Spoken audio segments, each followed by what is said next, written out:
Tansei, I'm Chris Anashkate. Welcome to APTN National News. Thank you for joining us.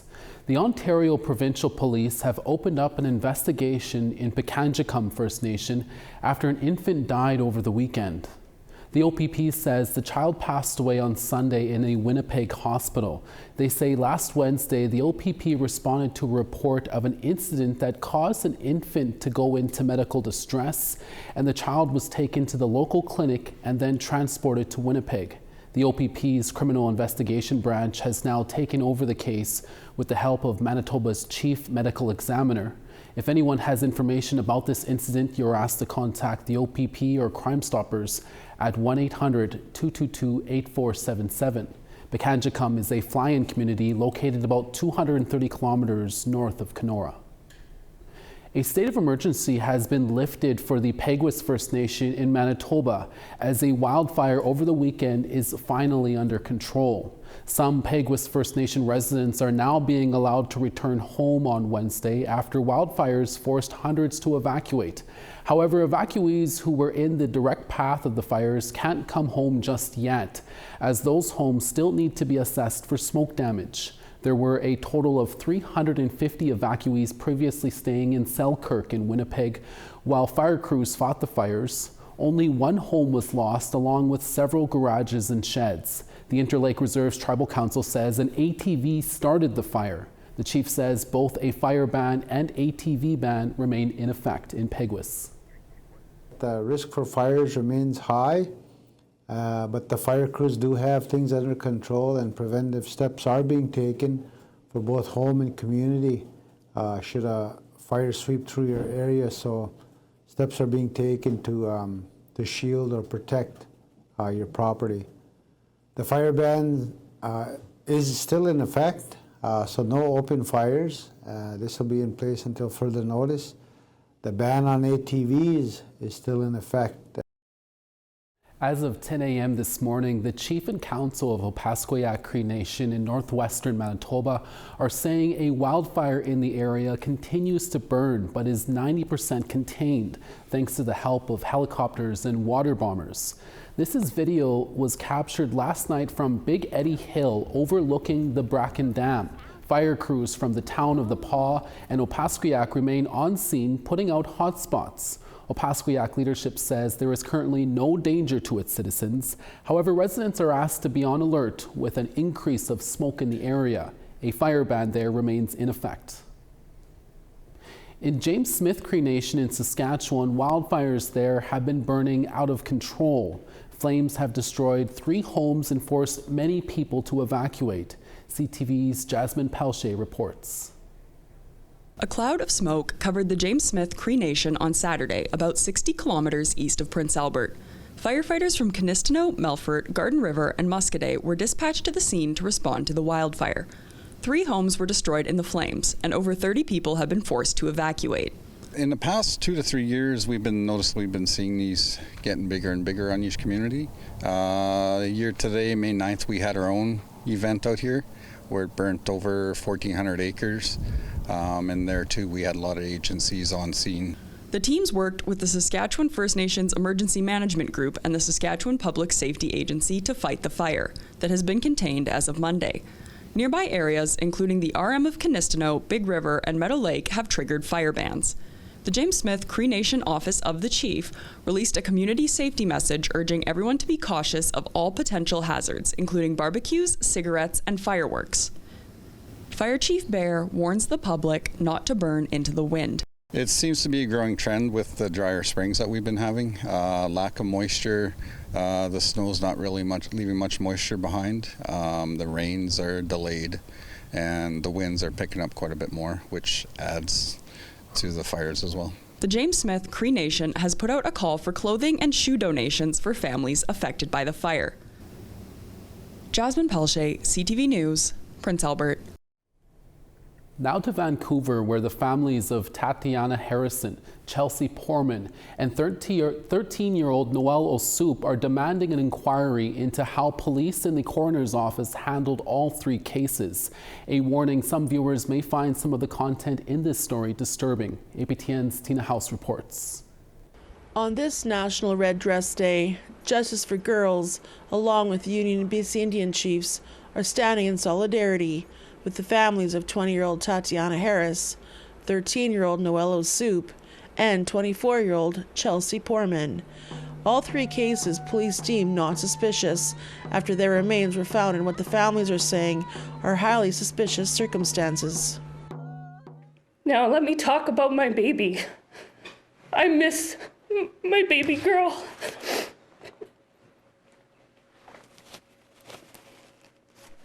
Okay. Sorry, give me a second. I miss my baby girl. She is such an intelligent little light, and I feel sorry for anybody who didn't get to meet her. Natasha Harrison is the mother of 20-year-old Tatiana Harrison, who went missing in 2022. Last seen at the Grand Union pub in the downtown east side of Vancouver. Tragically, Tatiana was found one day before she was officially reported missing on a dry docked yacht in Richmond, BC. However, it took 3 months to identify her.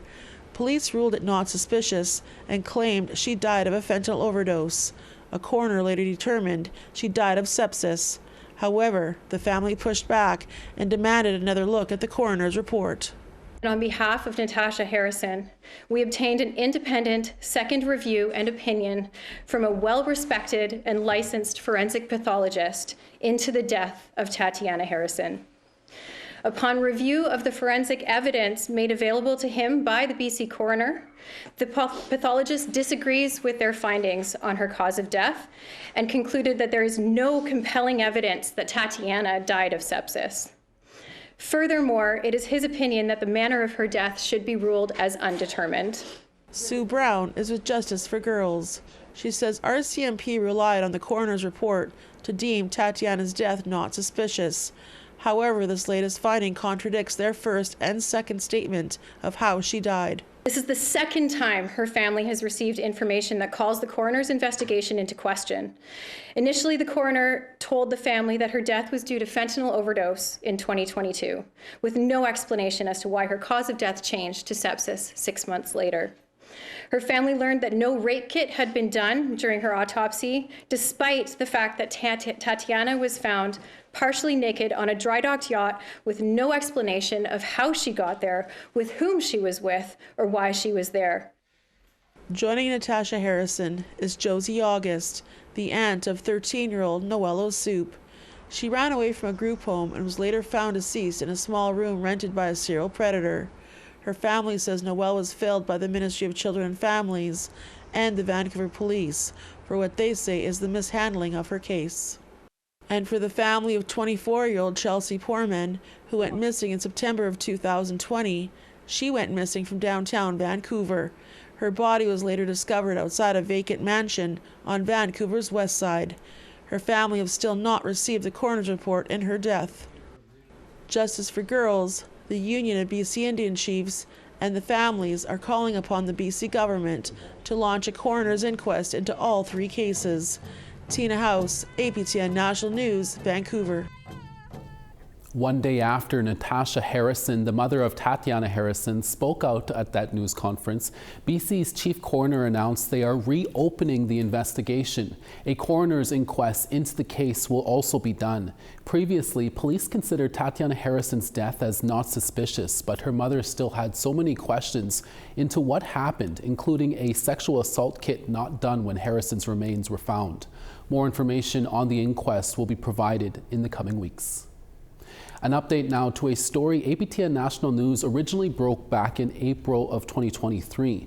Following an incident involving an Indigenous teenage girl and the RCMP, a use of force investigation was launched by an independent third party. Now, the results of that investigation have been released. APTN's Sarah Connors was the first to report on that story. Here she is with the new details. A dislocated kneecap, a torn ACL, and major bruising. They're just some of the injuries a then 17-year-old Inuktitut girl sustained in an altercation with the RCMP back in April 2023. So we were just appalled, and I was just sick to my stomach. The incident took place here at this alleyway, where police were called about an intoxicated woman. But less than a minute after police arrived, the girl was arrested for causing a disturbance. She resisted, and while being forced into the back of a police vehicle, her leg became trapped in the car's wheel well, causing it to break. She was then taken to jail before being treated for her injuries. The girl was never charged with the crime. It was quite horrific to hear the incident that had happened in Whitehorse with my niece. I was absolutely disgusted. That incident was the subject of a use of force investigation by the Alberta Serious Incident Response Team, or ASIRT. A report on the independent investigation was released last week. It found the available evidence shows the arresting officers were unaware the girl's leg was trapped and concluded they're not criminally liable for her injuries. But the girl's family feels that's an injustice, and the arresting officers should face harsher consequences. Is that how we're treating children in 2025? Children.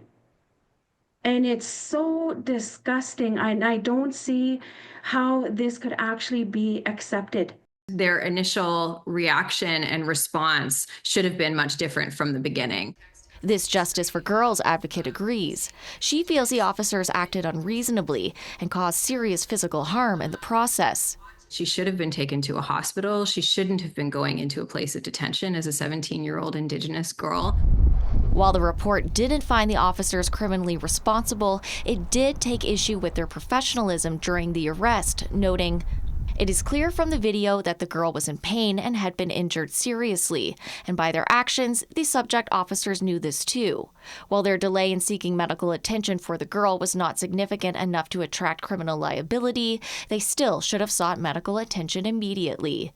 And a quick arrest of a youth for a minor offense that results in a broken bone does not serve the public trust in the same way that careful and thoughtful community policing does. As for the family of the girl at the center of the incident, they say she's been left emotionally traumatized and now grapples with mobility issues. I feel like she's going to be carrying this for the rest of her life, and she's not going to be able to lead a normal life because of what they did to her. The report states matters of discipline are outside of ASIRT's mandate and therefore left to the RCMP. The Yukon RCMP said in a statement to APTN National News it's reviewing the report's findings and will be considering next steps, but did not give us a timeline. Sarah Connors, APTN National News, Whitehorse.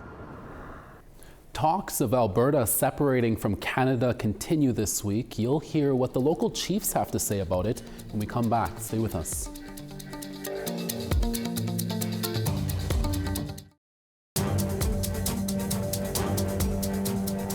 Welcome back. In Alberta, there is a chance a separation referendum could be in the cards for next year, though a vote would just be the beginning of a drawn-out political and legal battle. For one, there are major constitutional hurdles that would involve treaty rights, and Alberta chiefs who are already calling the entire proposition ridiculous. CTV's Tim Brooke explains.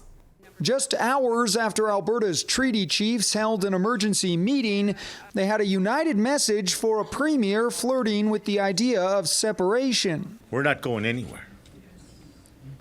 And if you feel that you have problems with First Nations, you could leave. Danielle Smith's talk of a potential Alberta separation referendum in 2026 has Indigenous leaders furious. Some have even threatened to stop any energy development and exploration on their lands until their voices are heard. This is treaty country, and any talk of separation is really insanity. The reality is, the chiefs' concerns will need to be heard in any separation conversation. That's because the entire province is made up of treaty territory or national parks. Keep in mind, the logistics of Quebec's separation took decades to finalize before fizzling, and since then, Canada has only further acknowledged Indigenous people have the right to self-determination. The treaties are binding legal promises between the Crown and Indigenous peoples. So in order to get the consent of Indigenous peoples, they would have to agree to walk away from that And that's a conversation that can't happen until the House of Commons has a say, and at least 2/3 of Canadian provinces representing at least half of the population would need to be on board. Those next steps probably involve some kind of dramatic constitutional change, either Alberta becoming a fully separate country or some kind of new form of association. Not to mention court challenges over our share of the national debt and new trade relationships. It's really not within the realm of possibility. Despite the challenges, the Premier won't speculate on the feasibility of the entire venture. I don't have answers to those questions because until we see an actual active question and an active petition campaign, it really is just hypothetical. Perfect. Thank you. And that's our time for today. Tim Brooke, CTV News, Calgary. 2 First Nations located in northern Quebec want better protection of the woodland caribou. The feds agree, but the province of Quebec does not. Both Essapit First Nation and Mastoyach First Nation are not satisfied with the response from the Quebec government. As APTN Savannah Craig reports, Essapit has submitted new documents to court to try and apply more pressure on Quebec to act. I am in the process of issuing an emergency order to protect the caribou. This is what then Environment Minister Stephen Guilbeault told APTN News in March when asked if the feds will intervene to protect the woodland caribou. For Essapit and Mastoyach, the protection of the caribou hasn't been addressed fast enough. Quebec right now is not doing much and it doesn't look good in the near future. Michael Ross is the Director of Development and Territory for Essapit First Nation. His community submitted new documents to the court on May 1st to request for a mediator to hold Quebec accountable and come to a resolution. Both parties have yet to come to a mutual agreement on how to protect the caribou. Ross says the woodland caribou population has been declining in Quebec since the late 1990s. With the forestry roads and forestry logging companies coming in, there's less and less good habitat for the caribou to survive. That's why we want to make sure that we're consulted and accommodated to protect what's left of caribou habitat. This issue has been in the courts since 2022. Quebec has argued protecting the caribou would adversely affect the forest industry. APTN News reached out to Quebec's Minister of Sustainable Development and Environment, Benoit Charette, for a comment, but we did not receive a response. A statement was sent to APTN News on behalf of current Environment Minister Terry Duguid, saying the federal government is committed to investing $100 million in all conservation efforts in the province, which includes protecting the caribou. It states the government is open to investing more and working with both the Quebec government and First Nations to strengthen preservation efforts. An emergency order was announced by the feds in June 2024, but has stalled. There is no word yet on when or even whether a mediator will be appointed. Savannah Craig, APTN National News, Montreal. We now want to tell you about this week's second web poll question. Over on our website, we ask, should Indigenous communities or organizations turn to the courts to stop Hudson's Bay Company from auctioning off Indigenous ceremonial and sacred items? Your answers are yes, no, or unsure. Go to aptnnews.ca to have your say. The poll section is on the right-hand side of the homepage when you scroll down. When we come back, we'll tell you about a rural school in Saskatchewan that is learning about the treaties in a unique way. Stay with us.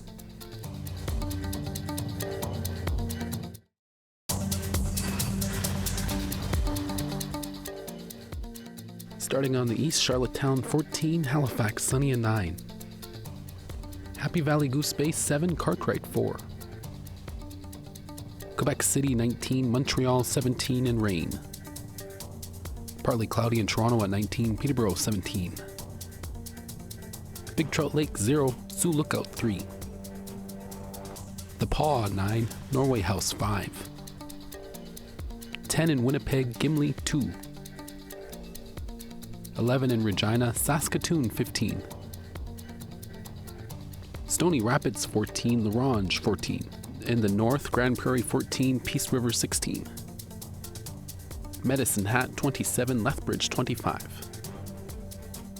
Penticton 22, Kamloops 25. Prince George 13, Smithers 11. 9 in Watson Lake, Old Crow 2. 12 in Fort Simpson, 9 in Watee. -8 in Sax Harbor, Polituck -8. Whale Cove 6, Arviat 7 in rain. And Clyde River sunny and -8, Aglulik -5.